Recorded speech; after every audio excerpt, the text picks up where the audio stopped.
계획은 좋습니다. 문제는 이게 되는가. 일각에서는 이게 오직 돈 때문이라고 생각하시는 것 같은데 그 정도의 현실 인식이라면 저는 이 의정 갈등은 절대 해결 안 될 거라고 봅니다. 응급실은 혼자 일할 수 있는 곳이 아니고 백그라운드가 없으면 진료가 사실상 거의 할 수 있는 게 없는 그런 곳이나 마찬가지입니다. 이 모두를 이길 만큼의 보람이나 유인이 없는 겁니다. 거기에 본인이 투신하고자 하는 의지가 스스로 생겨야 가는 곳입니다. 소아 수술하는 분과 현황을 받아봤는데 제대로 돌아가고 있는 곳이 없어서 소아 청소년 외과 의사회에 수기로 물어봤습니다. 지금 전국에 소아 정형외과 전문으로 보시는 분 16분 계십니다. 이런 영역은 뭐 가수지망생 많이 뽑는다고 뭐 판소리 무형문화재 그냥 생기는 거 아니지 않겠습니까?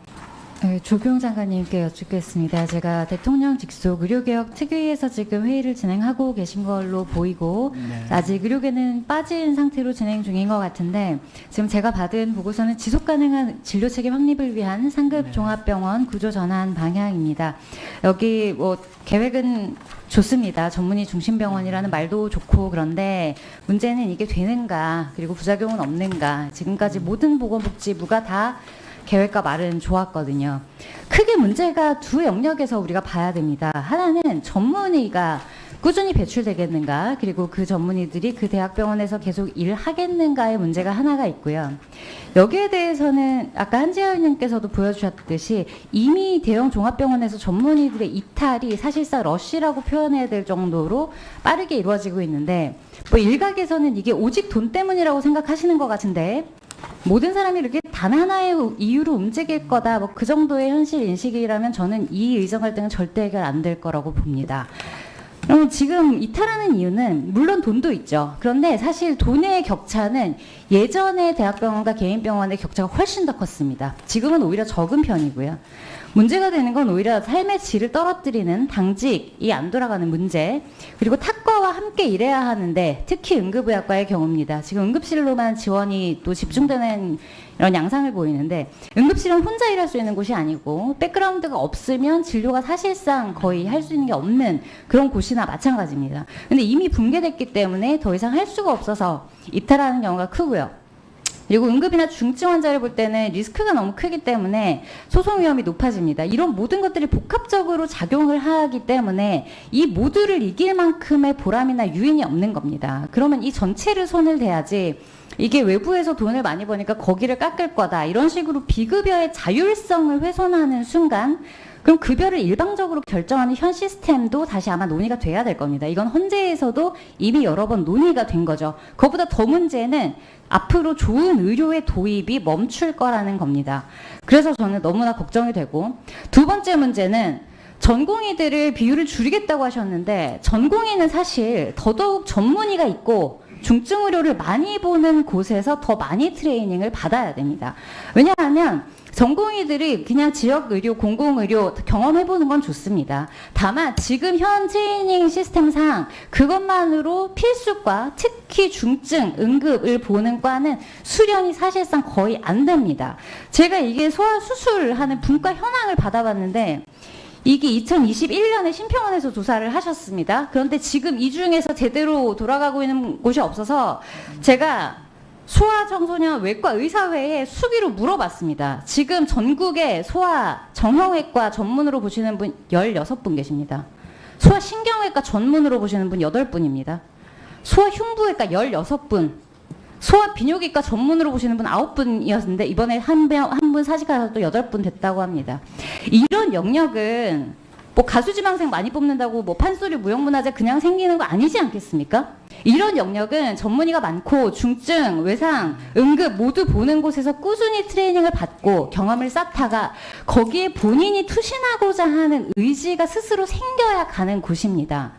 정부가 지금 생각하는 우리나라 의료의 질의 가장 중요한 점이 뭔지 모르겠는데 물론 가성비도 중요하고 전반적인 의료 중요합니다만 미래 국가의 진짜 의료의 수준은 이런 부분이 결정할 수밖에 없는 부분이 있습니다. 그래서 필수 의료 패키지 하시면서 이제 수가 이야기도 많이 하셨는데 수가 이번에 7월 2일에 조경 장관님 주재로 소아태아 고난도 의료행위 보상 강화 추진하셨습니다. 이 자료 알고 계시죠? 그래서 태아 수술 많이 올려주셨더라고요. 그래서 태아 치료 5개 행위 올려주시고 지금 중앙재난안전대책본부에서 발표하셨는데 이번에 올린 수가에 해당하는 시술들 전국에 몇 개 하는지 아십니까? 제가 이거 따로 조사해봤는데 우리나라 전체에서 80% 정도 하는 병원에서 1년에 10개에서 15개 정도 합니다. 지금 이걸 올려줘 놓고 소아태아 고난도 의료행위 보상 강화를 했다고 7월 2일에 이거를 발표하실 정도면 지금 산부인과가 망해가는 것에 대해서 구체적으로 혹은 전반적으로 어떤 계획을 가지고 계신지, 첫 번째는 필수 의료를 살릴 수 있는 필수 의료 패키지 말고요. 그것의 방안과 전문의 중점 병원에 제가 두 가지 말씀드린 문제점에 대해서 해결 방법을 말씀해 주시기 바랍니다. 예, 뭐 여러 좋은 말씀 많이 해주셨는데요. 차근차근 말씀을 드리면 그 전문의 분들께서 이제 그 자부심을 갖고 근무하실 수 있도록 저희가 이걸 뭐 그 의대 정원과 연계해서 검토하고 있는 게 아니고요. 그 의대 정원과 상관없이 이것은 추진해야 될 과제라고 생각을 하고 있습니다. 말씀하신 것처럼 의료 사고의 부담 완화하고요. 그 다음에 당직 근무 완화도 저희가 같이 추진하고 있다는 말씀을 드리고요. 그다음에 전공의의 그 수련에 대해서도 좋은 말씀을 주셨는데 이것은 이제 전공의 지금 의원님 말씀대로 한 곳에서 계속 있어가지고 실력을 늘려야 되는 그 분야도 있을 것 같고 또 여러 경험을 통해 가지고 해 나가야 될 부분도 있는데 이거는 의료계 얘기를 좀 들어가지고 방안을 만들도록 하겠습니다. 그리고 수가는 저희가 그 태아와 관련해 가지고 그 얘기가 그 산부인과 수가 인상의 전부라고 말씀드린 건 아니고요. 그 중에서 저희가 먼저 검토한 것을 먼저 발표를 한 겁니다. 저희가 소아와 분만에 대해서는 수가 정상화를 위해서 더 노력을 하고 발표를 하도록 하겠습니다. 네. 다음은 김윤 의원님 질의하시겠습니다. 네. 장관님께 그 지역의료 발전 기금에 대해서 좀 여쭤보려고 합니다. 그 지난 2월 초에 장관님께서 필수 의료 인프라 확충을 위해서 지역의료 발전 기금을 설치하겠다라고 발표하셨고 그 이후에도 차관님 뭐 대통령실에서 여러 차례 지역의료 발전 기금에 대해서 언급을 하셨는데요. 제가 지난주에 이제 그 복지부 보고를 받으면서 이 지역의료 발전 기금을 어떤 재원으로 어느 정도 규모로 조성해서 어떻게 쓸지에 대해서 질의를 했는데 구체적인 내용이 아직 정해지지 않았다 이렇게 이제 보고를 받았습니다. 근데 이제 그 오늘 장관님께서 그 말씀하신 내용 중에 왜 이렇게 의정 갈등이 해결이 안 되냐라는 질문에 대해서 정부의 정책에 대해서 의사들이 신뢰하지 않는다, 예, 라는 게 원인인 것 같다 이렇게 말씀을 하셨습니다. 그래서 그 정부가 지역의료 발전 기금이라고 하는 걸 만들어서 필수 의료 문제를 해결하겠다고 하는데 이제 구체적인 계획이 안 나오는 것이 의사들의 정부 정책에 대한 불신을 더 키우는 게 아닌가라는 생각이 듭니다. 그래서 그 실무자는 답을 못했지만 장관님께서 오늘 그 지역의료 발전 기금에 대해서 구체적인 답변을 좀 주시면 정부의 정책에 대한 신뢰도가 좀 올라가지 않을까 싶습니다. 네. 먼저 여쭤보겠습니다. 그 재원을 어디서 마련하고 어느 정도 규모로 조성하실 계획이신가요? 예, 뭐 아시다시피 그 기금이라고 하는 것은 이제 별도 주머니가 되기 때문에 특정 세입이 있는 것이 필요합니다. 그렇지만은 지금 지역의료 발전 기금에서 새로운 부담금이나 그다음에 그런 것을 뭐 하기는 어렵고요. 상당 부분 일반 회계 그 재원 전출로서 해야 되지 않을까 이렇게 생각이 듭니다. 그리고 규모는 혹시 네? 규모를 어느 정도 규모와 관련해서는 네. 지금 재정 당국과 진짜 뭐 많이 협의를 하고 있고 많이 하고 있습니다. 그건 조금 기다려 주시면 좋겠습니다. 저희가 이거는 특별회계와 기금에 대해서 이 대통령님이나 총리님이 언급하신 경우가 제가 재정을 오래 했지만 거의 없습니다. 그러니까 정부가 진정성을 가지고 있다고 생각을 하시고요. 이거는 조금만 더 한 달 정도만 저 협의를 하면 구체적인 모습이 나올 수 있을 것 같습니다. 한 달 후에는 구체적인 기금에 네, 관한 내용을 네. 복지부가 발표해 주실 수 있다. 예, 라는 걸로 기재부랑 이해를 협의를 해서 하겠습니다. 할 수 네. 있도록 하겠습니다. 한 가지 좀 더 여쭤보면 네. 이 기금을 네.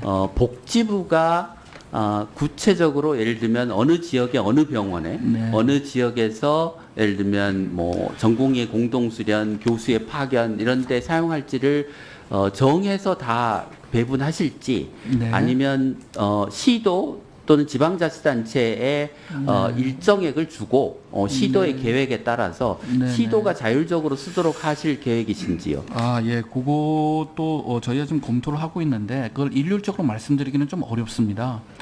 지역의 특성을 감안을 해야 되고 그러한 사업이 있으면은 지자체의 그 재량권을 넓혀주는 게 중요한 것 같고요.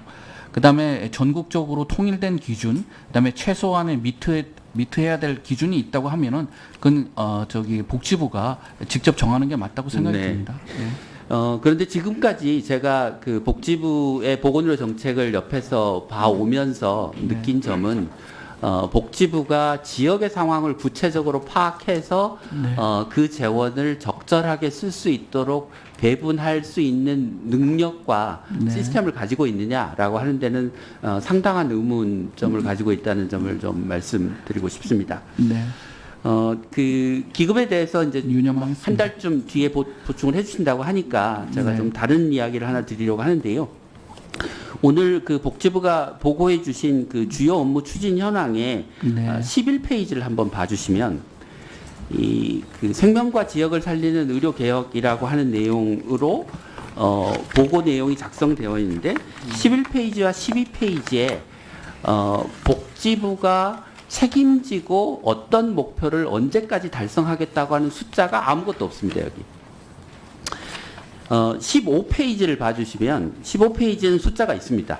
그런데 예를 들면 급성비병원 간호간병 통합서비스 400만 명 이렇게 되어 있는데 간호간병 통합서비스를 그거를 한번 했다가요. 안 하는 걸로. 예. 그러면 그냥 마저 말씀드리겠습니다. 그러니까 400만 명이라고 되어 있는데 네. 입원 환자 수가 700만 명이 넘습니다. 이게 50% 네. 조금 넘는 수준이에요.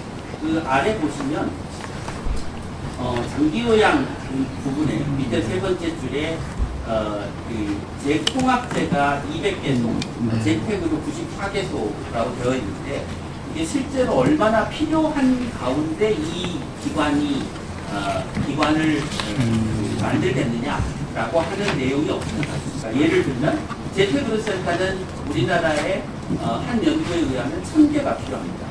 근데 1000개 중에 94개를 만들겠다고 하는 거를 지금 공모보고서로 제시하는 거는 사실 책임 있는 정부의 보고서라고 하기에는 아쉬운 점이 너무 많습니다. 이걸 어떻게 나왔는지는 별도 한번 설명을 드리도록 네. 하겠습니다. 예. 그래서 보고를 네. 하실 때 좀 네.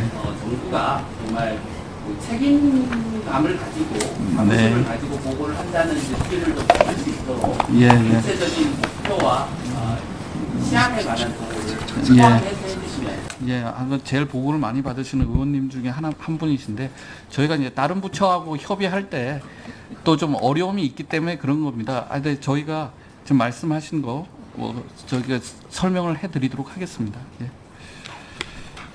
예, 장관님. 네. 지난 10일 기초과학연구원 IBS의 혈관연구단 고기영 단장께서 유럽 최고 학회 중 하나인 유럽 분자 생물학 기구 외국인 회원으로 선정되었습니다. 혹시 소식 들으셨습니까? 제가 못 들어, 의원님 잘 안 들리는데 좀 크게 말씀해 예. 주시면 고맙겠습니다. 예. 조금 더 크게 말씀드리겠습니다. 한국 과학자로는 김빈내리 IBS RNA 연구단장에 이어서 두 번째 쾌거입니다. 네. 물론 이 밖에도 뛰어난 역량을 갖춘 분들이 정말 많습니다. 반면 의사 과학자를 양성하기 위한 역대 정부의 정책은 아직까지 분절화되어 있고 산발적이고 동시에 연속성이 좀 떨어지는 그런 지원 체계에 그쳤습니다.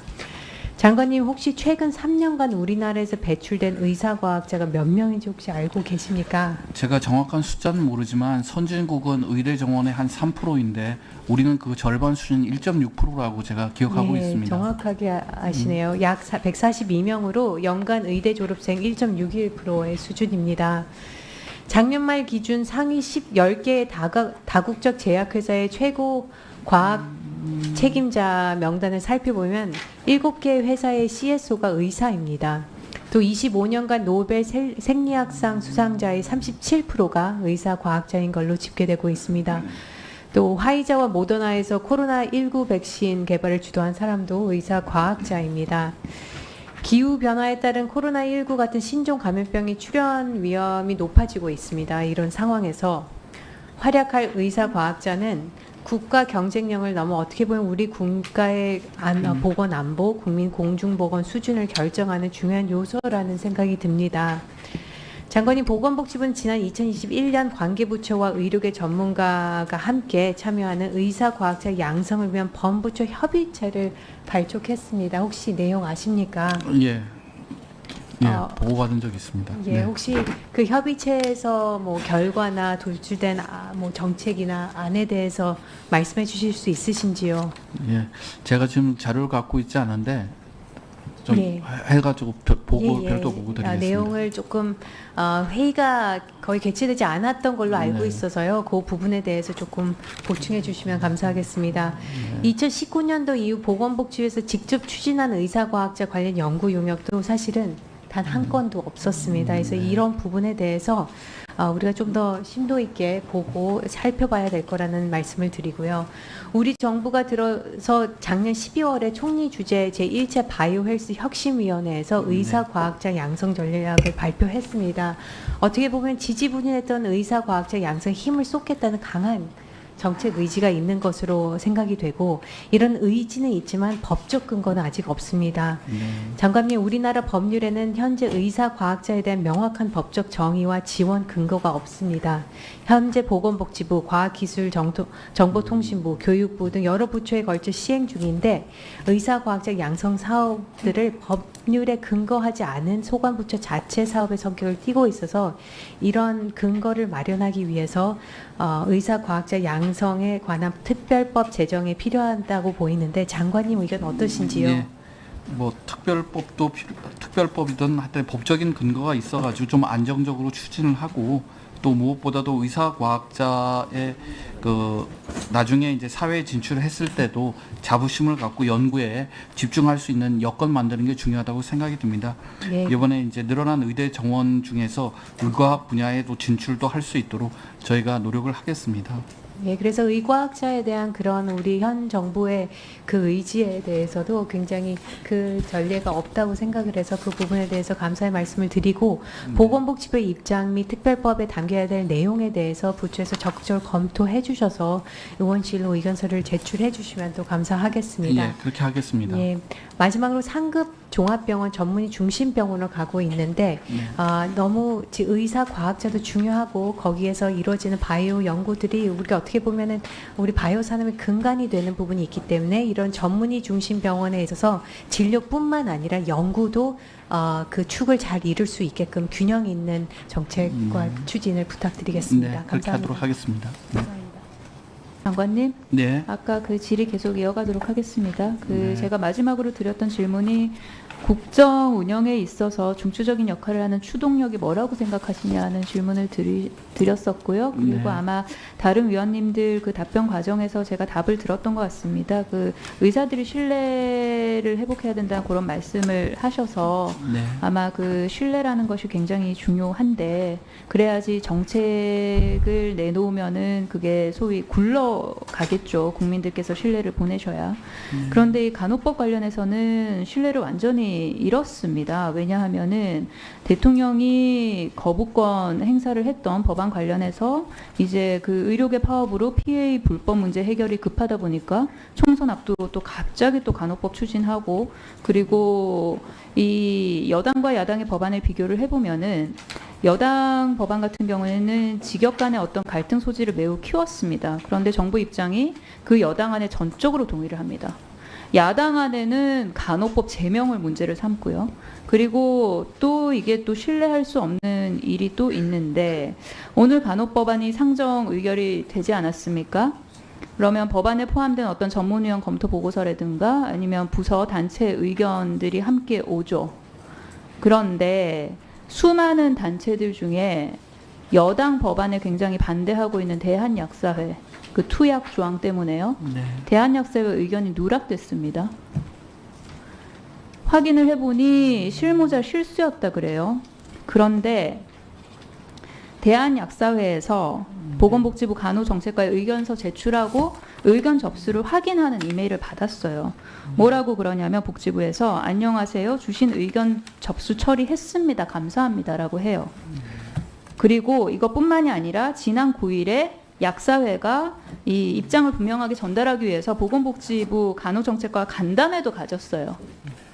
이랬는데 이게 단순 실수로 누락을 했다? 수많은 단체 중에서 여당 안을 가장 반대하는 단체만 의견을 누락을 했다? 신뢰할 수 있습니까? 지금 정부 그 하고 있는 그 행태를? 의원님께서 말씀하신 그 자료 누락이 된 그 자료가 보건복지부에서 나간 자료인가요? 장관님, 네. 그 단체 의견을 받잖아요. 네. 그리고 의견을 달아주시잖아요. 이 제정안에 대해서 네, 네. 관계 부처 단체 의견 이거 같이 달아서 오잖아요. 여기서 수많은 단체들 중에 약사회께 누락이 됐어요. 제가 왜 누락된? 네. 그런데 담당자 실무자의 단순 실수래요. 단순 실수라고 하면서 근데 단순 실수를 보기 어려운 게 확인을 받았거든요. 확인 받고 간담회도 했어요. 그런데 하필이면 여당 안에 가장 반대하고 있는 단체예요. 거기만 빠진 거예요. 그리고 뭐라고 이 간호정책과 관계자가 말을 했냐면 대한약사회 의견 지난 7월 5일에 접수됐으며 기한 내에 도착한 거 맞다. 네. 그러나 접수된 의견 취합해서 전무위원실로 전달하는 과정에서 약사회 의견 비롯한 몇몇 단체 의견 다소 늦게 전달됐다. 왜 늦게 전달합니까? 몇몇 단체는? 어디 단체 다소 늦게 전달하셨어요? 제가 그거는 좀 확인해서 보고 드리도록 하겠습니다. 신뢰가 가겠습니까? 의원님, 근데 이게 제가 보기는 그렇게 간담회도 했고, 그다음에 약사회라고 하는 것이 또 여러 의원님들하고 개별 접촉을 하는 데인데 저희가 이걸 일부러 빠뜨렸을 일은 없지 않겠습니까? 그게 합리적인 생각인 거죠. 네. 그런데 결과만 놓고 보면 이상하잖아요. 예, 저희가 왜 이게 빠졌는지 한번 알아보겠습니다. 네. 그리고 약사회 이외에도 네. 몇몇 단체 의견이 늦게 전달됐다 그랬거든요. 그 몇몇 단체 파악해서 보고해 주세요. 예, 보고 드리겠습니다. 디딤 씨앗통장 사업 질의를 좀 하고 싶은데 지금 시간이 안 돼서요. 요거는 그러면 다음에 하도록 하겠습니다. 서면으로 대체하도록 하겠습니다. 이상입니다.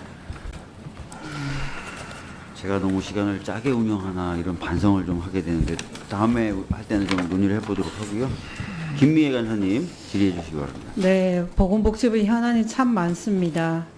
국민연금 계획에 대해서도 저는 21대 국회에서 연금특위위원으로 활동했는데 그때도 구제계획을 선행적으로 하기로 했는데 선거 과정을 거치면서 공론화위에서 구조계획은 다소 논의가 안 되고 모수계획 중심으로 돼서 보험료율과 소득 대출 수치만 좀 부각된 측면이 있어서 몹시 안타까웠습니다. 그러나 연금계획은 어느 정부가 하든 한 번으로 끝날 성질이 아니죠. 지속적으로 이어서 가야 됩니다. 21대에 모수계획을 했다 하더라도 저는 22대에 들어와서는 또다시 모수계획도 해야 되고 구조계획도 해야 된다고 그런 생각을 가집니다. 연금개혁 논의 배경이 현 제도를 유지할 경우에 2055년에는 기금 고갈 때문에 이 기금의 지속 가능성을 담보를 어떻게 하냐 이것 때문에 출발했습니다. 그리고 연금개혁은 다층 노후 보장 체계 내 제도 간 역할, 기능 정립 등 구조적 접근은 필수고 제도별로도 각 제도별로도 보건복지부, 기재부, 노동부, 금융위 등 담당 부처가 다양하고 상임위도 그에 따라 다양합니다. 그래서 국회 차원의 특위에서 논의해야 되고 21대에서 그래서 국회 차원의 연금특위가 구성된 배경이기도 합니다. 그렇죠, 장관님? 네, 그렇게 알고 있습니다. 그리고 지금은 또 구조개혁이 너무 복잡하고 범위도 넓죠. 그렇기 때문에 21대에도 제대로 못했습니다. 기초연금뿐만 아니라 퇴직연금, 개인연금, 군인 사학연금을 비롯해서 직역연금의 통합 문제까지 사안사안마다 고려사항이 다양하고 이해관계인도 다양하고 목소리도 많고 특히나 전문적인 지식이 필요합니다. 그래서 아까 우리 원내대표께서 제안한 게 저는 못 봤지만 여야정 협의체를 구성해서 여야 그다음 정부가 같이 논의하자라고 이런 안을 낼 수밖에 없는 배경으로 생각합니다. 장관님 어떠세요? 네, 그 연금 문제는 단순히 국민연금만 노후 그 보장 수단이 아니라 여러 가지 연금이 관여되어 있고 그게 또 여러 부처로 나눠져 있기 때문에 여야정 그다음에 아니면은 21대처럼 특위를 논의하는 것이 좀 더 효율적이라고 생각이 듭니다. 그리고 간호사법에 대한 여러 질의가 있었고 응답이 있었는데 저도 이제 간호사법과 지금 발의된 간호법에 대해서 비교 검토를 했었고 또 개별적으로도 약사회, 대한의협, 간호조무사회, 간호사회, 집행부를 만나서 들었는데 오늘도 그에 따라서 투약의 문제 이런 것들은 문제 있다라고 제기를 하셨는데 또 들여다보니까 현장에서 임의로 처방하고 조제하는 것이 아니라 의사의 지도하에 처방되고 조제된 약을 단순 투약하는 그런 개념이더라고요. 그렇다면은 법안 심사 과정에서 그런 논의를 해서 그 결과를 담으면 될 것으로 저는 봅니다. 그 나머지 것들도 21대에서 정부가 제의 요구를 했고 거부될 때 직역 간의 갈등, 법체계 문제, 간호조무사 학력 차별 등의 쟁점이 해소되지 못한 채로 본회의 통과했기 때문에 제의 요구가 있었고 또 이번에 간호사법 발의한 것은 이런 것들을 상당 부분 제거했고 그래서 그 과정에서 직역의 의견을 들은 겁니다. 그렇죠? 예, 아까 뭐 남인순 의원님께서도 투약의 정의가 필요하시다고 말씀을 하셨고요. 만약 투약의 정의가 어렵다고 한다면은 다른 용어를 통해 가지고 그것이 간호사들의 어떤 그 재량적인 그게 아니라 의사의 그 지도와 그 다음에 약사의 그 조제에 따라 가지고 단순히 진료 그 지원의 측면에서 적당한 용어가 있으면은 뭐 용어를 바꿀 수도 있다고 생각이 저는 듭니다. 그 법안에 투약의 정의 개념을 넣어도 된다고 생각합니다. 예. 그런 오해는 불식시키는 방법으로 맞습니다. 법안 예. 심사 과정에서 녹여내낼 수 있다라고 여겨집니다. 그 다음에 이제 몇 분이 안 남았네요. 마무리하고 3분 때 물어봐야 되겠습니다. 그리고 제명이나 목적 조항에 또 간호조무사의 자격 문제, 그 다음에 특히나 진료 전문 간호사가 지금 현장에서 많은 고생을 하는데 간호사협회 의견을 들어봐도 그럼에도 불구하고 정부가 지금 요청했고 지금 현장에서 고생하는데도 불구하고 상당히 불안해 하시는 것도 사실이라고 들었습니다. 네. 언제 그 문제를 가지고 문제가 되는지 모르기 때문에 그래서 신속히 네. 법적 근거를 마련해 달라고 요청했습니다. 네. 알고 계시죠? 예, 알고 있습니다. 네.